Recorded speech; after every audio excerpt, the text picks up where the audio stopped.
মসজিদ মাদ্রাসাকে কেন্দ্র করে ময়মনসিংহ সদরের ৫ নং চরসিরোতা ইউনিয়নের নয়াপাড়া গ্রামের মোহাম্মদ আলী আকবরের নিহত দুই পুত্র রফিকুল ও শফিকুল ইসলাম হত্যা মামলার আসামিদের ফাঁসির দাবিতে মানববন্ধন ও বিক্ষোভ মিছিল অনুষ্ঠিত হয়। চরসিরোতা ইউনিয়নের নয়াপাড়া এলাকাবাসীর উদ্যোগে মানববন্ধনে সিরোতা ইউনিয়নের সাবেক চেয়ারম্যান মোহাম্মদ সাইফুদ্দিন আহমেদ বকুল, মহানগর আওয়ামী লীগের সহ সভাপতি ও চর ঈশ্বরদীয়া ইউনিয়নের সাবেক চেয়ারম্যান মোরশেদুল আলম জাহাঙ্গীর, ময়মনসিংহ সদর কোতোয়ালি আওয়ামী লীগের যুব ও ক্রীড়া বিষয়ক সম্পাদক ও সিরোতা ইউনিয়ন আওয়ামী লীগের সাধারণ সম্পাদক মোহাম্মদ মোশাররফ হোসেন, ময়মনসিংহ জেলার জাতীয় পার্টির সাধারণ সম্পাদক হুসাইন মোহাম্মদ সরোয়ার সরকার, নিহত শফিকুল ইসলাম ও রফিকুল ইসলামের পিতা মোহাম্মদ আলী আকবর, মাতা রাশিদা বেগম, নিহতের পরিবারের স্ত্রী, ছেলে মেয়ে প্রমুখ বক্তব্য রাখেন। মানববন্ধনে বক্তাগণ বলেন, গত ১০ ডিসেম্বর শুক্রবার সকালে পুইট্টা সাইদ, বুলবুল, হাশিম মেম্বার, সবুজ হারুন রনি, আজিজুল রবিন, লোকমান শাহ আলম, রাশেদুল, আব্দুস সালাম, সুতু, নজরুল ব্যাপারী, মুকু আলী গং প্রকাশ্যে দিবালোকে পরিকল্পিতভাবে রফিকুল ও শফিকুলকে পিটিয়ে নৃশংসভাবে হত্যা করে।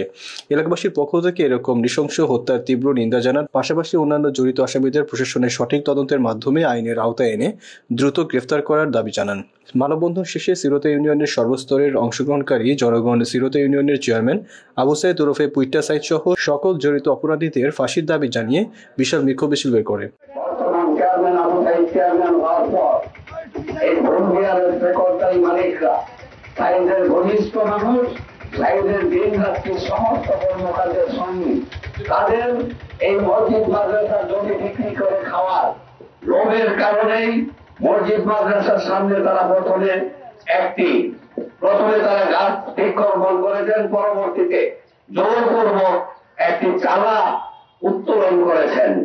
মসজিদ মাদ্রাসার পরিচালনা কমিটি এই বিআরএস এর বিরুদ্ধে কোর্টে মামলা দায়ের করেছেন এবং মামলা চলমান। এই ঘটনাটা নিয়ে সাইদকে বহুবার তাগাদা দেওয়া সত্ত্বেও সে কোনো কিছু না করে, কালবাহানা করে তার সঙ্গীয় এই খুনিদের আশকারা দিয়েছেন, নজর দিয়েছেন, সাহস দিয়েছেন এই মসজিদ মাদ্রাসার জায়গা বিক্রি করে লাভবান হওয়ার জন্য, টাকার মালিক হওয়ার জন্য। আমি যদি বলি এই হত্যাকাণ্ডটি আপনারা যারা প্রত্যক্ষদর্শী তারা জানেন কে কে এখানে দিনের দুপুরে এসে রফিকুল যখন গেলেছে তার জীবিকার জন্য মেরামতের কাজে লিপ্ত, তখন রফিকুলের উপরে আপনাদের ভাষ্য অনুযায়ী সাইদের প্রত্যক্ষ নির্দেশে হুকুমে এই হত্যাকাণ্ড সংঘটিত হয়েছে।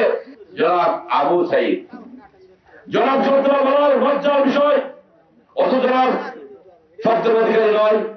আপনারা জানেন যে নৌকা প্রতীক নিয়ে এখানে চেয়ারম্যান হয়েছেন, নৌকা প্রতীক নিয়ে চেয়ারম্যান হওয়ার যোগ্যতা নেই।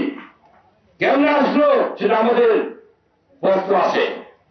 একটা মসজিদ মাদ্রাসা এখান থেকে বাম দিকে বাইরে ধরে যেটা কোনো ভিত্তি ঠিক মতো নেই, কিন্তু প্রভাব খাটানোর জন্য আজকে সে যে ঘটনা ঘটিয়েছেন প্রত্যক্ষ ভাবে সে দোষী। সে নিজের স্বয়ং থেকে তার হুকুমের মাধ্যমে দুইটি প্রাণ, তাজা প্রাণ নিয়ে গিয়েছে। সকাল 10 ঘটিকার সময় যে হত্যাকাণ্ডটি হয়েছে সেটা অত্যন্ত দুঃখজনক, হৃদয় বিদারক ঘটনা, যা ভাষায় প্রকাশ করা যাচ্ছে না। একইভাবে দুটি সন্তানকে পিটিয়ে নির্মমভাবে হত্যা করা হয়েছে এই আমাদের পিছন থেকে। ভাইয়ের আমার, যে ছেলে দুজনকে হত্যা করা হয়েছে, এই দুজন ছেলের 3 জন করে সন্তান আছে। তাদের জন্য শাস্তি হয় সেই দাবির জন্য আজকে আমাদের এই মানববন্ধন। আলহামদুলিল্লাহ, সমস্ত প্রশংসা আল্লাহ তাআলার জন্য, যিনি আমরা সৃষ্টিকর্তার প্রতিপালক। আলহামদুলিল্লাহ, মনে করেন যে মসজিদ মাদ্রাসার চেয়ারম্যান হয়তো মেটাতে পারতো, উনি আমরা ইউনিয়নের একজন চেয়ারম্যান, উনি মিটাই নাই, না মিটাই এই পর্যন্ত বাড়ায় না। আগে তারা বলে গেছে ওনারা আইনা হাইয়া এই পর্যন্ত উনি একটা মিটিং করছে সিলেটে, আর একটি সভা হয়েছে, সভা মাথা তারা মিটিং করিয়া ওনাও ওই লোক নিয়ে এই নয়াপাড়া আয়া তারা লাগাই দিছে, লাগাই দিয়ে তারা উপর দিয়ে হাইয়া উনি আবার জায়গা গেছে গা।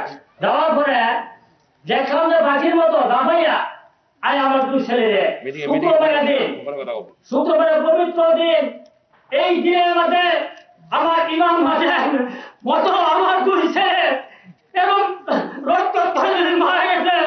আমি তাদের সম্মুখে খারাপ, আমার সামনে বড় বিপদে আমার না বাঁচিয়েছে, আমার পরিবার তারা রাস্তা দিয়ে গেছে, অন্য তারা আক্রমণ করছে, অন্য কারণে তারা বাড়িয়ে আক্রমণ করছে। আক্রমণ করার পরে বহুদিন যাবত এই চেয়ারম্যান ঘোরাফেরা করছে, কিন্তু উনি এরা নিশ্চিত করেন নাই, সকলে জানেন। কিন্তু তাদের দুই নাতিন, আমাদের দুই নাতিন, তারাও ইমাম হাসান, ওই তারা আবার উপরে